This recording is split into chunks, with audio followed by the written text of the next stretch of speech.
Before Steve Urkel became a household name, before Neil Winters ruled daytime television, and before Gladys Knight returned to singing full-time, they all shared one bizarre TV experience that almost nobody remembers. Charlie Co.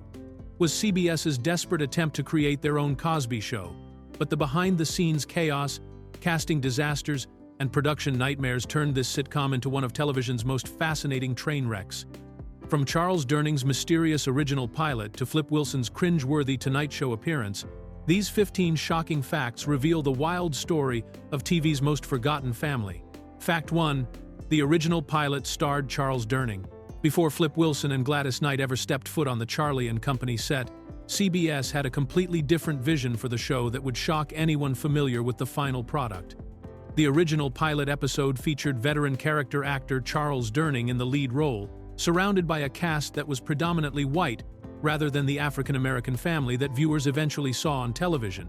Charles Durning, who was known for his memorable supporting roles in films like The Sting and Tootsie, was originally cast as the family patriarch in what would have been a very different kind of sitcom. The early version of the show bore no resemblance to the working-class African-American family from Chicago's South Side that made it to air in 1985. Instead, CBS initially developed Charlie and Company as a traditional family comedy without any connection to the Cosby Show phenomenon that was dominating television ratings at the time. However, as The Cosby Show continued to break viewing records and prove that audiences were hungry for quality family programming featuring African-American characters, CBS executives made the decision to completely scrap their original concept.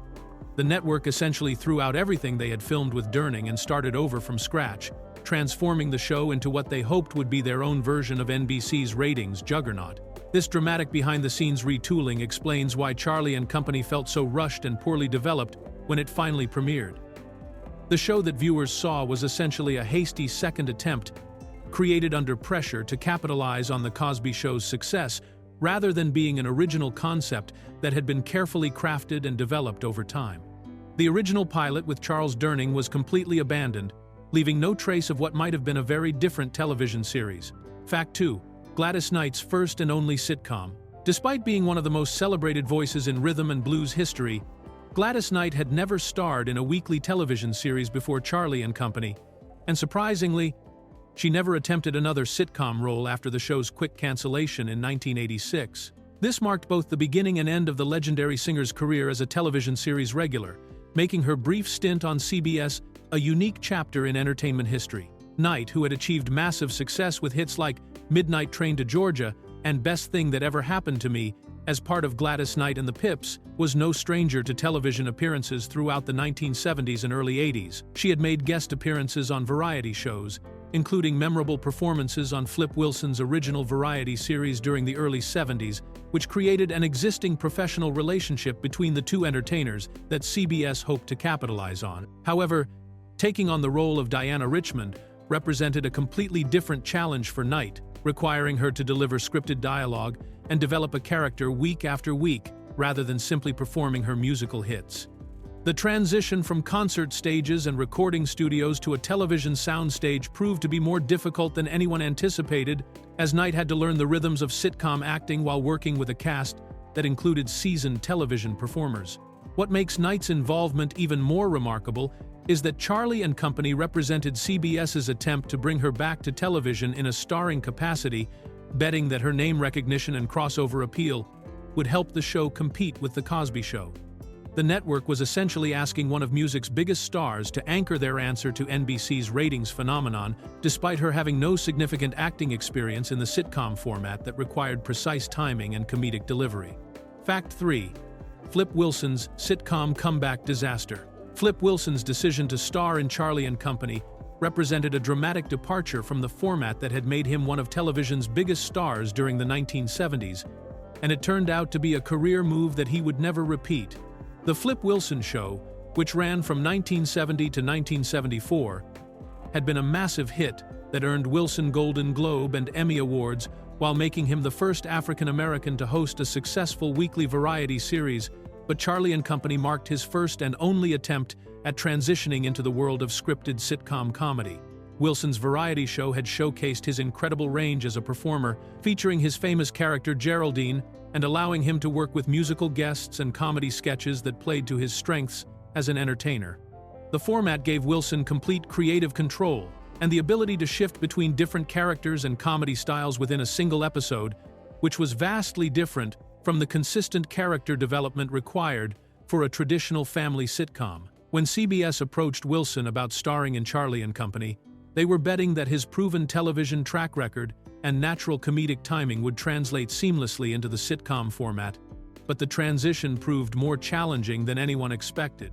Playing Charlie Richmond required Wilson to maintain a single character's personality and relationships week after week, while also delivering the kind of family-friendly humor that would appeal to the same audiences watching The Cosby Show on NBC. The failure of Charlie and Company effectively ended Wilson's ambitions for weekly television, as he never again committed to starring in another series, despite continuing to make guest appearances and perform stand-up comedy throughout the 1980s and 90s. His brief hosting of a People Are Funny revival in 1984 had already shown that recapturing his earlier television magic was difficult, making Charlie and Company his final attempt at anchoring a weekly show. Fact 4. Future Steve Urkel's TV debut. Long before Jaleel White became a household name as the suspender-wearing, cheese-loving nerd Steve Urkel, he was just a 9-year-old actor playing Robert Richmond, the youngest member of the fictional family on Charlie and Company. This role marked White's first regular television series appearance and served as the launching pad for what would become one of the most recognizable characters in sitcom history, though nobody involved with the show could have predicted the cultural phenomenon that White would create just 4 years later. White had already been working as a child actor since the age of 3, appearing in commercials including a memorable Jell-O Pudding Pops advertisement alongside Bill Cosby, but Charlie and Company represented his first opportunity to develop a character over multiple episodes. Playing the baby of the Richmond family allowed the young actor to showcase his natural comedic timing and screen presence, skills that would prove essential when he later auditioned for what was supposed to be a one-time guest appearance on Family Matters in 1989.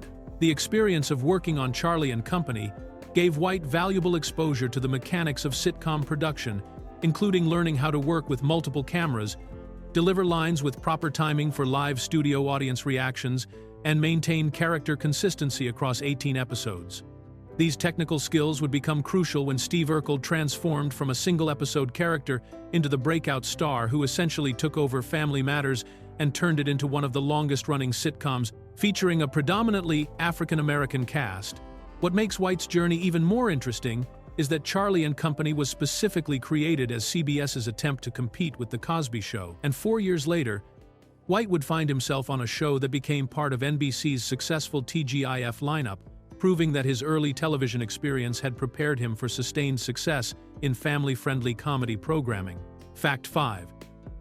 Double CBS child star connection. Christoph St. John's casting as Charlie Richmond Jr. on Charlie and Company came directly after his starring role in another CBS sitcom that had crashed and burned just a few years earlier, making him something of a network veteran, despite being only a teenager. John had played Ahmad Abdul Rahim on the Bad News Bears television series, which aired from 1979 to 1980 and was based on the popular Walter Matthau baseball movies. But the show lasted only 26 episodes before CBS pulled the plug due to poor ratings and scheduling confusion. The Bad News Bears series had featured an impressive young cast that included St. John alongside future Hollywood star Corey Feldman, who played the character Reggie Tower, and other child actors who would go on to have successful careers in television and film. The show starred Jack Warden as Coach Morris Buttermaker and Catherine Hicks as the school principal, but despite having a solid adult cast and being based on a beloved movie franchise, the series struggled to find its audience and was constantly moved around CBS's Saturday night schedule. St. John's experience on the Bad News Bears gave him valuable training in working within the CBS television system and understanding how to handle the pressures of being a series regular while still attending school and managing the demands of a young actor's career. This background made him an appealing choice for Charlie and Company, as CBS executives were already familiar with his work and knew he could handle the responsibilities of playing the teenage son in another family-centered sitcom. The fact that both of St. John's early television series were CBS productions that failed to find lasting success created an unfortunate pattern, though it also demonstrated his resilience as a young performer who could move from one project to another without letting previous disappointments affect his commitment to new roles. Fact 6. The Dynasty Death Slot. CBS made the puzzling decision to schedule Charlie and Company on Wednesday nights at 9 o'clock, placing the family-friendly sitcom directly in the path of ABC's ratings juggernaut Dynasty, which was one of the most popular primetime soap operas in television history during the mid-1980s. This scheduling choice essentially guaranteed that Charlie and Company would struggle to find an audience, as Dynasty was pulling in massive viewership numbers and had become a cultural phenomenon that dominated Wednesday night television. Dynasty, which featured the glamorous and backstabbing Carrington family, was the complete opposite of what Charlie and Company was trying to achieve with its working-class family comedy format. While Dynasty offered viewers luxury, scandal, and over-the-top drama with characters like Alexis Colby and Blake Carrington, Charlie and Company was presenting a down-to-earth family dealing with everyday situations in a realistic Chicago setting, creating a stark contrast that made it nearly impossible for the CBS show to compete for viewers. The Wednesday night time slot had become Dynasty's territory since the show moved there in 1981, and by 1985, ABC had built a loyal audience that tuned in religiously to see what outrageous plot twists and family conflicts would unfold each week. Dynasty consistently ranked among the top 10 shows in America during this period, making it one of the worst possible competitors that a new sitcom could face, especially one that was still trying to establish its identity and find its comedic voice. Industry observers noted that CBS seemed to be setting Charlie and Company up for failure by placing it against such established competition, leading to speculation that the network either had little confidence in the show's potential or was using it as a placeholder while developing stronger programming for future seasons. Fact 7. Carson Show Comedy Gold. The most memorable and unintentionally hilarious moment connected to Charlie and Company never actually appeared in any episode of the sitcom itself, but instead occurred during Flip Wilson's promotional appearance on The Tonight Show, starring Johnny Carson. When Carson brought up the inevitable comparisons between Charlie and Company and The Cosby Show, Wilson delivered a response that left the veteran talk show host visibly cringing and struggling not to laugh at the same time. Wilson appeared on Carson's show to promote his new CBS series, and the conversation had been proceeding with typical late-night television pleasantries for about 4 minutes before Carson decided to address what everyone in the television industry was thinking.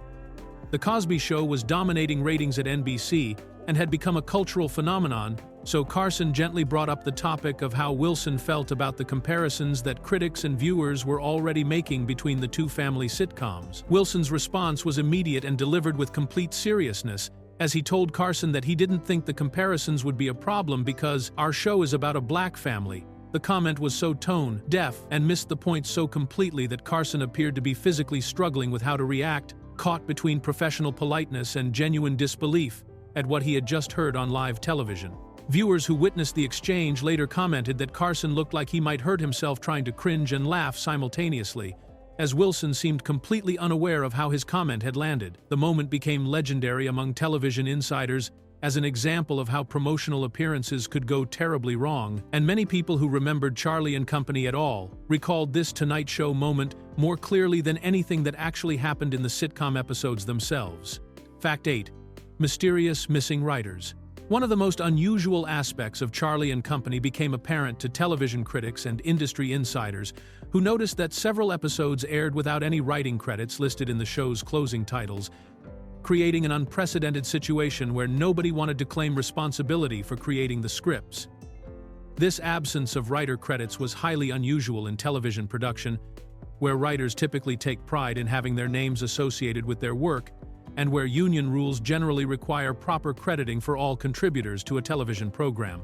The missing credits sparked widespread speculation throughout the entertainment industry about what was happening behind the scenes at CBS, with many observers theorizing that the writers had become so embarrassed by the quality of their work that they had specifically requested to have their names removed from the episodes. In the television business, removing your name from a project is considered one of the most dramatic statements a writer can make about their dissatisfaction with how their material turned out, similar to how film directors sometimes use the pseudonym Alan Smithy when they want to disown a movie. Critics who reviewed Charlie and Company noted that the episodes without writing credits often seemed to feature particularly weak dialogue and poorly constructed storylines, which only fueled the rumors that professional writers were distancing themselves from the show's content. The situation became so notable that entertainment journalists began commenting on it in their reviews, with some writers suggesting that the absence of credits was almost more entertaining than the actual episodes themselves.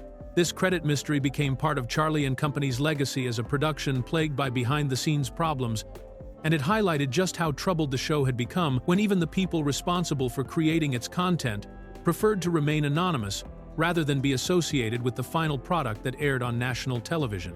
Fact 9.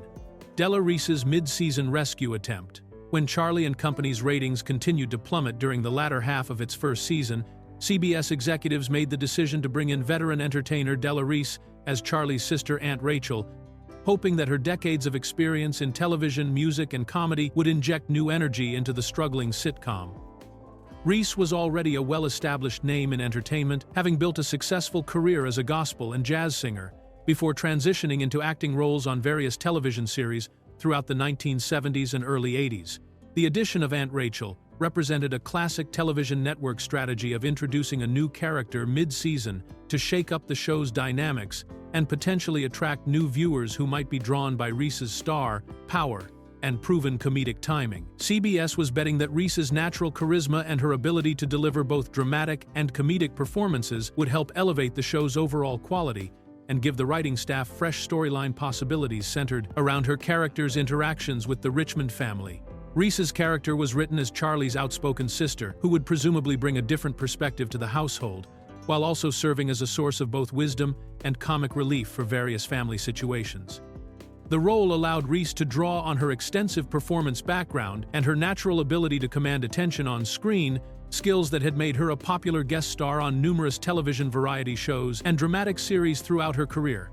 However, even Reese's considerable talents and entertainment industry credentials were not enough to reverse Charlie and Company's declining fortunes, as the show's fundamental problems with writing, scheduling, and audience appeal proved too significant for any single cast addition to overcome. Her arrival marked one of the final attempts to salvage the series before CBS ultimately decided to cancel the show at the end of the season. Fact 10. The 18-episode death sentence.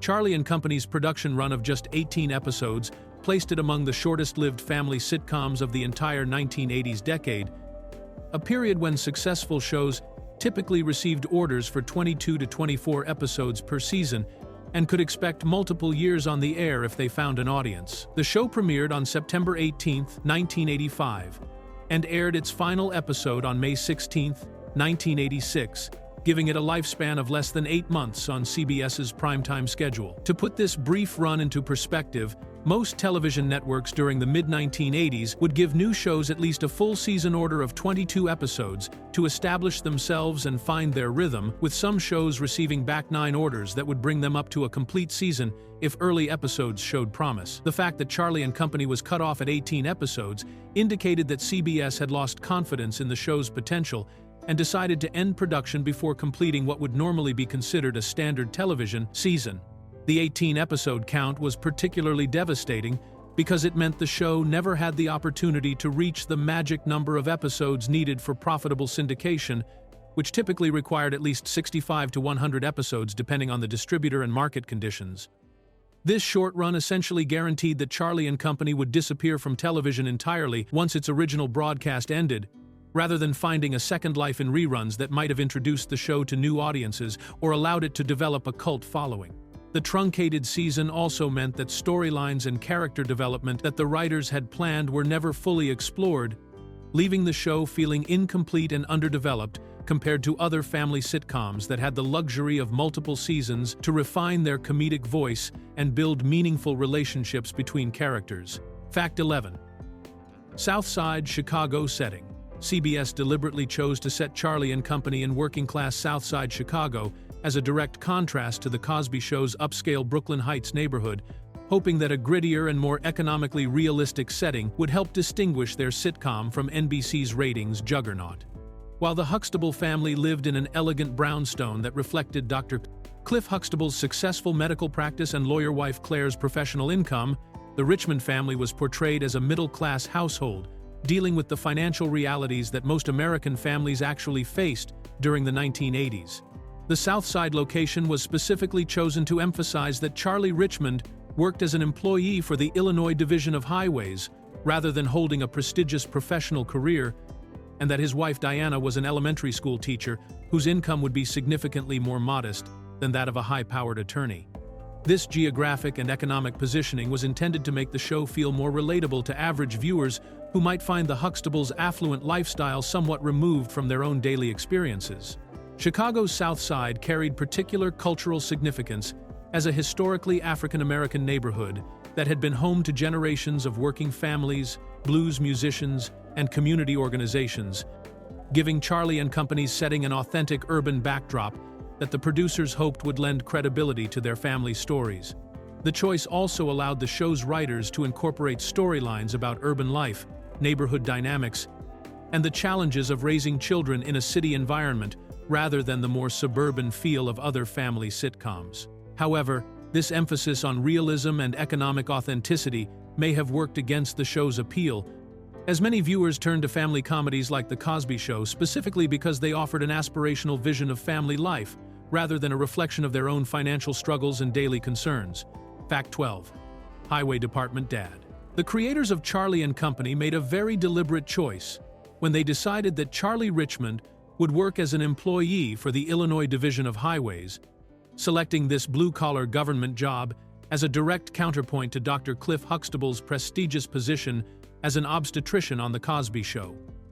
While Dr. Huxtable's medical career represented the pinnacle of professional achievement and financial success, Charlie's highway department job was intended to ground the show in the reality of middle-class working families who earned steady but modest incomes through civil service employment.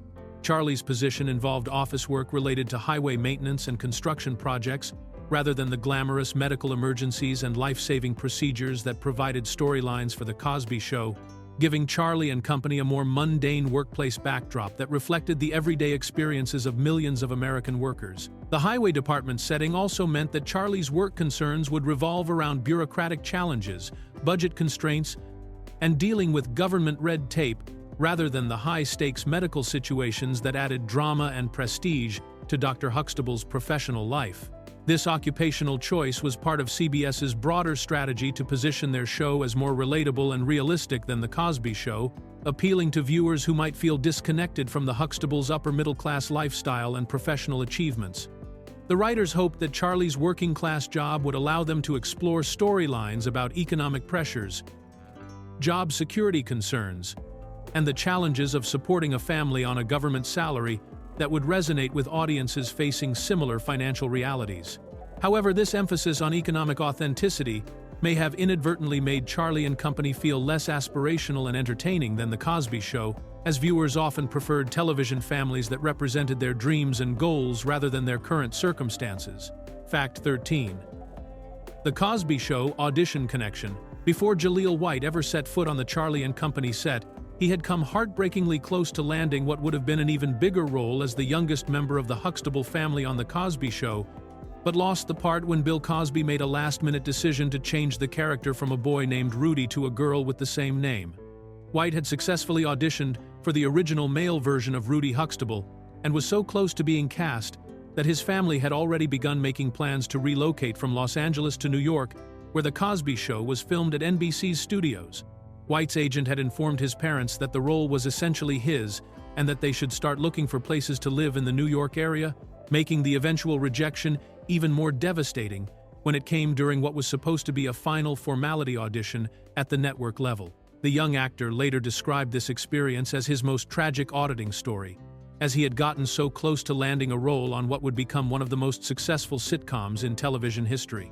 When Cosby decided that the youngest Huxtable child should be a daughter instead of a son, the role went to Keshia Knight Pulliam, who was around the same age as White and brought the perfect combination of precocious charm and natural comedic timing that made Rudy Huxtable one of the most beloved child characters on television. White's near miss with The Cosby Show meant that he was available when Charlie and Company came along just a year later, creating an ironic situation where his biggest career disappointment led directly to his first regular television role. This connection between the two shows became even more significant when White later achieved massive success as Steve Urkel, proving that sometimes losing one opportunity can lead to something even better. Fact 14. Scheduling confusion chaos. CBS created a nightmare scenario for Charlie and Company by constantly moving the show around their primetime schedule during its brief 8-month run, making it nearly impossible for viewers to develop a regular viewing habit or even locate the show from week to week. This frequent schedule shuffling was particularly damaging during the 1980s, when audiences relied entirely on printed television guides and word of mouth to keep track of their favorite programs, since there were no digital recording devices or online scheduling resources to help viewers follow shows that changed time slots.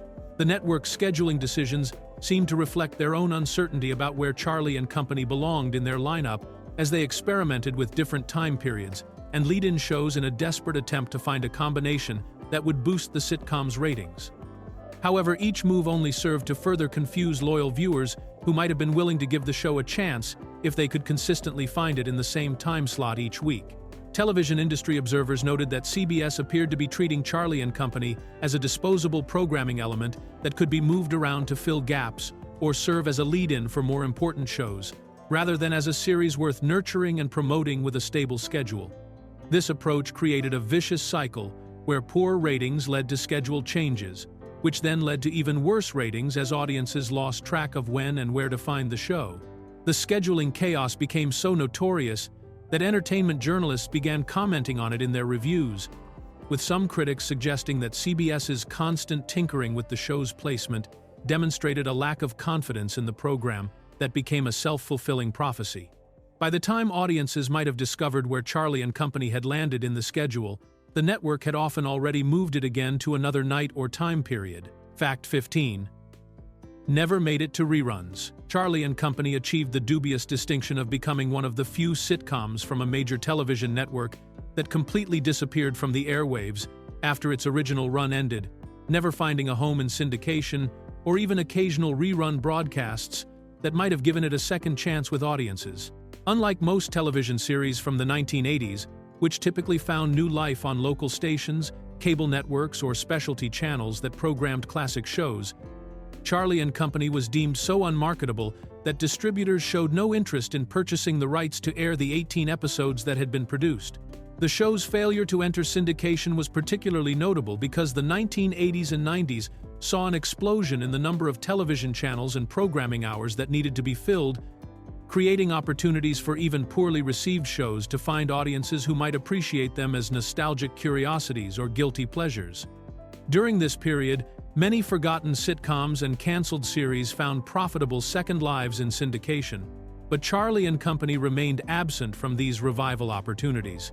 Entertainment industry critics noted that the show's reputation had become so toxic that even networks specializing in African American programming, such as BET, showed no interest in acquiring the series for their lineups, despite the presence of respected performers like Flip Wilson, Gladys Knight, and Della Reese in the cast.